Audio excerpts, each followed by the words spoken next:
Welcome to the channel here at Likely Than Outdoors. I'm John. As some of you may know from watching my previous videos, my last motorcycle, that BMW F800 GS, got totaled, and this is my replacement. So this is the Husqvarna Norden 901 Expedition, and I've had it for about a week, and I put about 200 miles on it, including some off-road on my own property on some back roads in Wisconsin, and I put some highway on it as well. This week I have a moto camping trip, a 3-day, 3-night moto camping trip in northern Minnesota planned with some folks. And it's going to be a lot of off-road on ATV trails, dirt bike trails, gravel roads, forestry roads, all that stuff. Each day we're putting on a little over 100 miles, 130 miles. And we got to get this thing ready to go. So in this video, I'm going to go over kind of my thoughts on this bike so far and how it stacks up, why I went with it. I'm going to go over the accessories I'm going to be putting on it, which are right here. And in this video, you will also get to see that happen because I'm doing it today. It's got to happen. I got to get things on the bike. I've got to get some time on the bike in the next few days to make sure it's feeling right and I have things adjusted correctly because I got to go on this trip. So let's get into it. Okay, so when I went into the dealership, I was there to get the KTM 890 Adventure R. When I was in there looking at it, they made me aware of this bike right here, the Norden 901 Expedition by Husqvarna. And they had just put it together, was still outside in the yard after being literally put together. And I was not aware of the bike. So I ended up obviously getting this one because it's more road focused as far as comfort and conveniences go. You got your taller windshield, your bigger seat, you've got the heated grips already standard on it. Of course, the seat's heated, which I didn't care about, but now I do. I really like it. Didn't think I would, but I do. And of course, it has the WP Explorer shocks, the same ones that are on the 890 Adventure R. The chassis is the same as well. It's that extreme off-road 890 Adventure R that's been really modified to be more road friendly. And it's still designed to do all the things off-road when you do it. But most of us, most of the time, are not doing a lot of extreme off-road, so having a little bit more comfort in the higher speeds is nice. And this meets it perfectly for me. So that's why I went with this one. Alright, so let's do a walk around on this. And I have a list of things in my hand here, and I'll hit them as we go around the bike, so you can get my initial thoughts on what I've experienced so far. So first off, these pegs right here are too high. The seat's in the low position, okay? These pegs are too high. It's causing the angle on your legs to be uncomfortable. It just is. I'm standing up. I'm 5'10", 220 pounds, and the height of these pegs is too high. It's causing an uncomfortable angle on my legs. It's causing me to stand up more often, and it's causing my right leg to cramp up occasionally. So that's an issue. I can see why people replace the pegs almost immediately when they get these bikes. Also, they do not come out far enough from the bike. So this is really only hitting half to 3/4 of my foot when I'm standing on it. So I feel uncomfortable standing on it, and I haven't worn my off-road boots yet on here because I feel like I'm going to slip off the dang things. So that is an issue, and we're going to address that today with the new pegs. So other thing is I know it's going to be an issue here, and after I get this thing set up, is the shifting peg isn't going to be far enough from the bike to really actuate with my toe. It's going to be kind of a pain in the butt, and I'm going to be searching for it with my toe, especially with my off-road boots on. It's going to be the same thing on the other side with the pegs and the brake lever. So immediately off the bat, that needs to be addressed. I think the height is probably fine once you get lower pegs because you'll be able to get your toe underneath it with bigger boots on. But as it sits now, I'm only wearing my regular street shoes on this bike because it's just not set up that well for the off-road shoes. Okay, bash plate here is fantastic. I mean, this is awesome. This is, if I was shopping for a bash plate for the Norden 901 base model, I would probably buy this one. This is fantastic. Also, when you're riding, it's warm for obvious reasons. Look at it. You got basically a fairing in front of your legs holding the heat in. It's a powerful engine. It runs at high compression, makes a lot of heat, and it's just a little warm. So I would like to see, I know some people have already done it, but I'd like to see some highway pegs that you can mount on one of these holes wherever you want it, that folds in when dropped, and then has the proper angle, because when you're sitting on the bike, it's angled like this, right? So it needs to kind of come out and angle back a little bit to be, in line with the foot peg. So I'll be dealing with that in a little while, but not today. Okay, let's come over here. So bags, they're okay. They're enough to get you started. These bags are. The way they work is pretty straightforward, but they're basically like bicycle bags. I wouldn't put too much weight in them. I wouldn't trust these too much, but they're enough to get you started moving until you're ready to buy nice bags. And that's about it with them. There's nothing special, nothing great about them. They're just okay. All right, heated seat. I didn't think I'd like it, but I really do. 44 degrees a couple of days ago, and kept my butt warm. Seat's comfortable. It's wide, plenty enough for my big butt. Good to go. Heated grips being standard is very nice. They're comfortable. They're warm, easy to control. They do exactly what they're supposed to do. It's nice that it comes standard on it. The TFT is nice and bright, plenty easy to read and customizable. No issues there. It comes standard with that GPS mount, which I'm removing because I have a different one I want, but it comes pre-wired and the mount's there already as well. So let's walk around to this side over here. Okay, so controls. What I really appreciate is everything is very simple and intuitive, like up and down, go back, okay, or set. You know, your turn signals, your brights are up here on right, yeah, where they should be. Your cruise control, like everything is very simple. There's no weird toggles, dials, things to spin and turn, and magic buttons and stuff. It's meant to be used easily and intuitively, and that's exactly what it does. This is your little switch for your fog lights. This is your adjustment for your lights. And people don't usually think about this, but what's really nice is you load your bike down going camping. Well, guess what? Your headlight's going to be shining in a different spot than it normally is because you're heavy and you may not have adjusted things right. Well, this allows you to tweak your light, you know, turn it up, turn it down so that the light's in the right spot. So it's a small detail like that makes a big difference. This thing for some people is great. For me, I'm replacing it. I'm going to have a USB outlet here instead. That's going away. Handlebar position comes standard. There's 3 positions. There's rearwards, forwards, and middle. Right now, it's in the middle position. It's too far forward for me. Of course, I'm 5'10".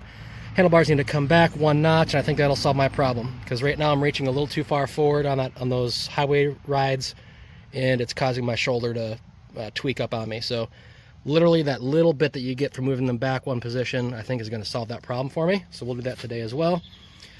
These, I'm going to leave them on until I break them. That's as simple as that. And if I don't break them, fantastic. I'm not really concerned about them. They're not super cheap, but they're not super great either. They're just there. They're enough to get you started and rolling until you break them and put bark busters on at that point, if that even happens. Okay, so we've got that. Of course, the engine has been incredible, like incredible. So for me, I've been riding dirt bikes since I was 7 years old. My first street bike was a Honda Goldwing. My next street bike was what was that thing? It was a Harley Electric Glide Ultra Limited, and it was cammed and tuned for racing. And then after that, I went to that BMW F800 GS, and now I'm on to this. I'm done with the big baggers. These are way more fun. These adventure bikes are way more fun. So the engine on here is fantastic. I mean, it's like 74 foot-pounds of torque. It's 105 horsepower.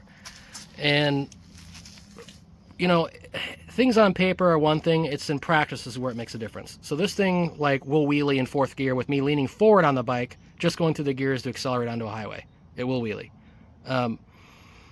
It's incredible. The character is great, and I'm just so impressed with it. We'll see how reliability holds up, but as of right now, I'm having so much fun on this thing. It's incredible. The only other thing with the engine is, just like everybody else says, it sounds like there's a rock flying around on the inside of there, or gravel, and they're absolutely 100,000% right. The motor has a gravelly sound. It sounds like it's unhealthy. And then you speed up and get it moving, and it's fine. So it's just a weird thing about the engines. But as far as it drives and performs and feels, it's wonderful. Lastly on this stuff here is this windshield. So of course you get this more touring windshield with the Expedition or with the KTM standard base model of the 890. And you can see that angle to it. It's taller. What what I have found at 510 is it works fantastically. I am not planning to replace it. The only problem I get with buffeting is, I think, coming off of these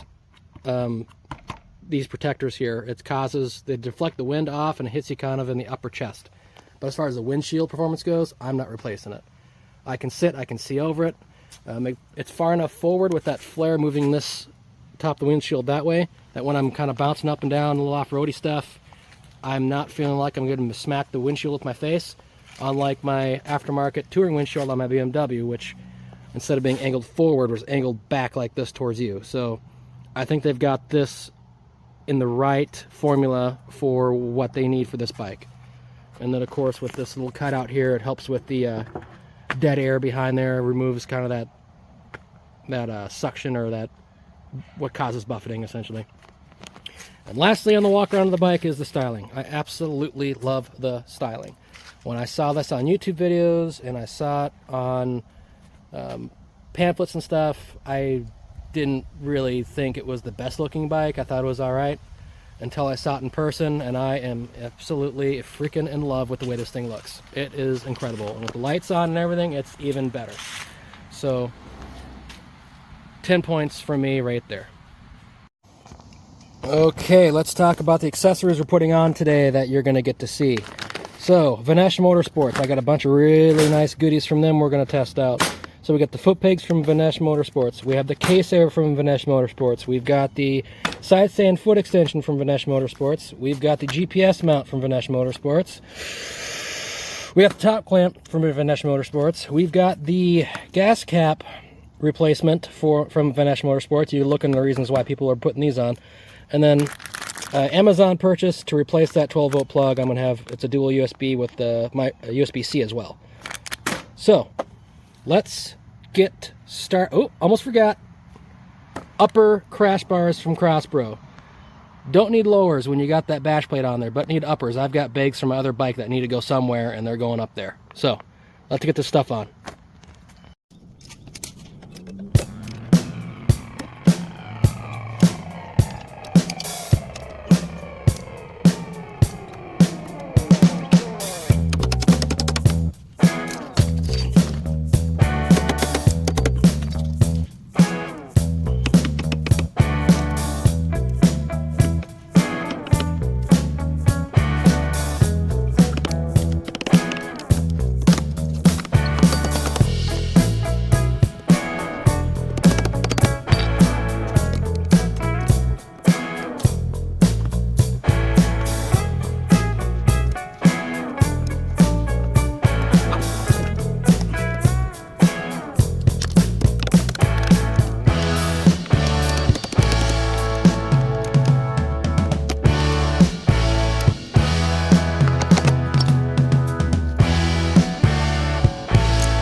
right, well, we got a decent amount of it put together so far, but I'm going to bring this thing into the garage because it's going to start getting dark here. I got some other stuff I got to get done first, so move it into the garage, get it set up, get a fan going, and keep moving here when I have time to finish it off tonight.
To get that outlet, we need to remove that bolt and that bolt on both sides.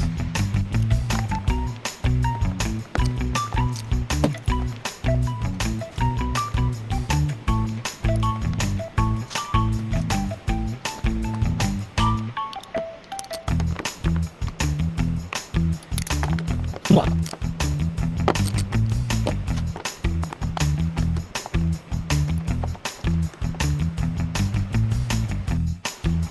Alright, as you can see, headlight is now out. It's just those 3 bolts. When you do not drop the headlight, this harness, right, if I can get the focus, that little piece there goes onto there. So just bend that out and then lift it up so you have enough leash to set the light down and out of the way. There's a 12 volt plug. Let's get her out and get her switched over. Alright, so it's the next day. The install, everything has been completed. Let's go take a look at it. Alright, so let's take a look at this thing. So the Crosspro upper crash bars are installed. Don't need lowers because we have this nice heavy duty bash plate down here. Let's take a look right here. We got the case saver installed, the new foot pegs, which are incredible by the way, and then the plate for the kickstand extension. Let's come back up. Gas cap's fully installed. This thing I'm pretty impressed with. The top clamp is on there. GPS mount. So I ran out of battery when I was filming this, but I put shrink wrap on the connections. All stuff's all shoved back down in there. And then Vanasche's mount is on here. I might put silicone there, maybe not. We'll see. But everything works as it should. And let's continue around. Man, this is a nice looking bike. Yeah. There's our other foot peg over here. All that's done. And then that's 12 volt plug's been replaced. With this guy, it was the same size, so I don't have to do any grinding out of the housing here. So you've got the USBs and the USB-C there. And then this guy here, when the key's on, you'll see the voltage meter. So that's on there too. Now all I got to do, I've got my bags from my other bike. I just need to mount them on the crash bars on both sides, and we will be good to go. There she is. Alright, my bags are on there now. Of course, they're not full of a whole lot right now, just a couple basic maintenance items. When we get on the trip later this week, they'll be packed with a couple things, I'm sure. But yeah, they mounted on there just fine. Good deal.